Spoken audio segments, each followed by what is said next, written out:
तो हम सभी मंत्र के साथ सत्यार्थ प्रकाश का द्वादश समुल्लास प्रारंभ करते हैं। ओम विश्वानि देव सवितरदुरितानि पराशुभ यद्भद्रं तन्न आशुभ। ओम। आज हम जैनों की मुक्ति का वर्णन है उसके बारे में पढ़ेंगे। तो जैनों की मुक्ति का वर्णन। रत्नसार भाग 1 पृष्ठ 23। महावीर तीर्थंकर गौतम जी से कहते हैं कि ऊर्ध्वलोक में एक सिद्ध शिला स्थान है। स्वर्गपुरी के ऊपर 45 लाख योजन लंबी और उतनी ही पौली है तथा 8 योजन मोटी है। जैसे मोती का श्वेत हार व गोदुग्ध है, उससे भी उजली है। सोने के समान प्रकाशमान और स्फटिक से भी निर्मल है। वह सिद्ध शिला 14वें लोक की शिखा पर है और उस सिद्ध शिला के ऊपर शिवपुर धाम, उसमें भी मुक्त पुरुष अधर रहते हैं। वहां जन्म मरण आदि कोई दोष नहीं और आनंद करते रहते हैं। पुनः जन्म मरण में नहीं आते, सब कर्मों से छूट जाते हैं। यह जैनियों की मुक्ति है। कहने का अर्थ यही है कि ये बोल रहे हैं कि ऐसा कोई लोक है जो कि इन्होंने यहाँ पे इतना बड़ा गपोड़ा किया है। तो ऐसा लोक है, उस लोक में जिन जिन जैनियों की मुक्ति होती है तो वो वापिस ही नहीं आते, फिर उनका जन्म ही नहीं होता। तो अब यहाँ पर समीक्षक इसकी व्याख्या कर रहे हैं, इसकी समीक्षा कर रहे हैं कि विचारना चाहिए कि जैसे अन्य मत में वैकुंठ, कैलाश, गोलोक, श्रीपुर आदि पुरानी, चौथे आसमान में ईसाई, 7वें आसमान में मुसलमानों के मत में मुक्ति के स्थान लिखे हैं, वैसे जैनियों की सिद्ध शिला और शिवपुर भी है। क्योंकि जिसको जैनी लोग ऊंचा मानते हैं वही नीचे वालों की, जो कि हमसे भूगोल के नीचे रहते हैं, उनकी अपेक्षा से नीचा है। ऊंचा नीचा व्यवस्थित पदार्थ नहीं है। जो आर्यावर्त वासी जैनी लोग ऊंचा मानते हैं उसी को अमेरिका वाले नीचा मानते हैं, और आर्यावर्त वासी जिसको नीचा मानते हैं उसी को अमेरिका वाले ऊंचा मानते हैं।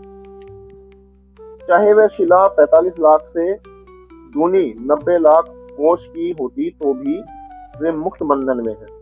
क्योंकि उस शिला व शिवपुर के बाहर निकलने से उनकी मुक्ति छूट जाती होगी और सदा उसमें रहने की प्रीति और उससे बाहर जाने में अप्रीति भी रहती होगी। जहाँ अटकाव प्रीति और अप्रीति का है उसको मुक्ति क्यों कर कह सकते हैं। मुक्ति तो जैसे 9वें समुल्लास में वर्णन कराए हैं वैसी माननी ठीक है, और यह जैनियों की मुक्ति भी एक प्रकार का बंधन है। ये जैनी भी मुक्ति विषय में भ्रम में फंसे हैं। यह सच है कि बिना वेदों के यथार्थ अर्थबोध के मुक्ति के स्वरूप को कभी नहीं जान सकते।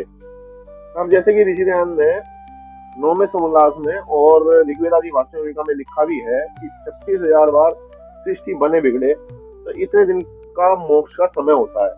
लेकिन उसके बाद जब ये मोक्ष का समय पूर्ण हो जाता है तो आत्मा फिर से पृथ्वी पर आती है, सृष्टि में आती है और जन्म लेती है, मतलब बंधन में पड़ती है। जन्म लेना जो है वो बंधन कहलाता है और मोक्ष प्राप्त करना वो मुक्ति कहलाती है। तो अब थोड़ी सी असंभव बातें इनकी सुनो। विवेक सार पृष्ठ 78। 1,60,00,000 कलशों से महावीर को जन्म समय में स्नान कराया। विवेक सार पृष्ठ 136। दशाण राजा महावीर के दर्शन को गया, वहां कुछ अभिमान किया। उसके निवारण के लिए इतने इंद्र के कई नहीं सैकड़ा, 10,000, लाख, 10 लाख, करोड़, 10 करोड़, अरब, 10 अरब, तो ये मतलब लगभग 16 अरब और 70 करोड़ 72 लाख 16,000 इतने इंद्र के स्वरूप को, और ये एक असंख्य जो मतलब इन्होंने जिसकी गणना होनी हमारे तो बस की नहीं है, तो वो वाली गणना जो है यहाँ लिखी हुई है, इतनी इंद्राणी वहां आई थी, देखकर राजा आश्चर्य में हो गया। समीक्षक, अब विचारना चाहिए कि इंद्र और इंद्राणियों के खड़े रहने से लिए ऐसे ऐसे कितने ही भूगोल चाहिए। श्राद्ध, दिन कृत्य, आत्मनिंदा, भावना पृष्ठ 31 में लिखा है कि बावड़ी, कुआं और तालाब न बनवाना चाहिए। समीक्षक, भला जो सब मनुष्य जैन मत में हो जाएं और कुआं, तालाब, बावड़ी आदि कोई न बनावे, तो सब लोग जल कहां से पिए? प्रश्न, तालाब आदि बनवाने से जीव पड़ते हैं, उससे बनवाने वाले को पाप लगता है, इसलिए हम जैनी लोग इस काम को नहीं करते। उत्तर, तुम्हारी बुद्धि नष्ट क्यों हो गई है? क्योंकि जैसे क्षुद्र क्षुद्र जीवों के मरने से पाप गिनते हो, बड़े बड़े गाय आदि, पशु और मनुष्य आदि प्राणियों के जल पीने आदि से महापुण्य होगा, उसी को क्यों नहीं गिनते? तत्व विवेक पृष्ठ 196। इस नगरी में एक नंद मणिकार सेठ ने बावड़ी बनवाई, उससे धर्म भ्रष्ट होकर 16 महारोग हुए, मर के उसी बावड़ी में मेंढका हुआ और महावीर के दर्शन से उसको जाति स्मरण हो गया। महावीर कहते हैं कि मेरा आना सुनकर वह पूर्व जन्म के धर्माचार्य जान वंदना को आने लगा।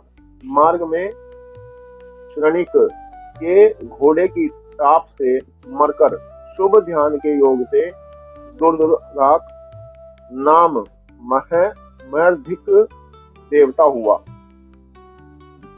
अवधि ज्ञान से मुझको यहाँ आया जान वंदना पूर्वक रिद्धि दिखा के गया। समीक्षक, इत्यादि विद्या विरुद्ध असंभव मिथ्या बात के कहने वाले महावीर को सर्वोत्तम मानना महाभ्रांति की बात है। श्राद्ध, दिन कृत्य पृष्ठ 36 में लिखा है, मृतक वस्त्र साधु ले लेने। समीक्षक, देखिए इनके साधु भी महाब्राह्मण के समान हो गए।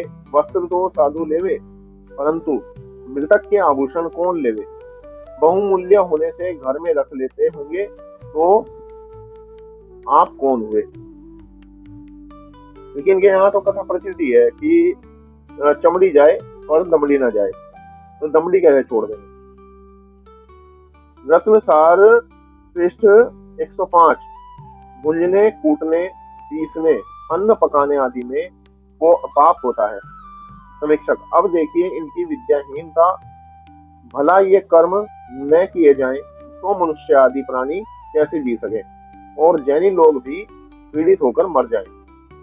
रत्नसार पृष्ठ 104, बगीचा लगाने से एक लक्ष्य पाप माली को लगता है। समीक्षक, जो माली को लक्ष्य पाप लगता है तो अनेक जीव पत्र, फल, फूल और छाया से आनंदित होते हैं, तो करोड़ों गुना पुण्य भी होता ही है। इस पर कुछ ध्यान भी न दिया, यह कितना अंधेर है। तत्व विवेक पृष्ठ 202, एक दिन लब्धि साधु भूल से वेश्या के घर में चला गया और धर्म से भिक्षा मांगी। वेश्या बोली कि जहाँ धर्म का काम नहीं किंतु अर्थ का काम है, तो उस लब्धि साधु ने 12.5 लाख अशर्फी वर्षा कर उसके घर में कर दी। समीक्षक, इस बात को सत्य बिना नष्ट बुद्धि पुरुष के कौन मानेगा? रत्नसार भाग 1 पृष्ठ 67 में लिखा है कि एक पाषाण की मूर्ति घोड़े पर चढ़ी हुई उसका जहां स्मरण करे वहां उपस्थित होकर रक्षा करती है। समीक्षक, कहो जैनी जी, आजकल तुम्हारे यहाँ चोरी, डाका आदि और शत्रु से भय होता ही है, तो तुम उसका स्मरण करके अपनी रक्षा क्यों नहीं करा लेते? क्यों जहां तहां पुलिस आदि राजस्थानों में मारे मारे फिरते हो? अब इन साधुओं के लक्षण। अभी यहाँ कुछ साधुओं के इनके लक्षण लिखे गए हैं, तो ये कल कर लेंगे। 8:55 हो गए वैसे तो, 5 मिनट बची है, लेकिन इसे कल ही कर लेंगे कि ये थोड़ा लंबा है इसमें। तो अभी इसमें बात कर ठीक है लेते जी। हैं। ओम शांति शांति शांति। शांति जी। सभी को नमस्ते जी। नमस्ते जी, नमस्ते।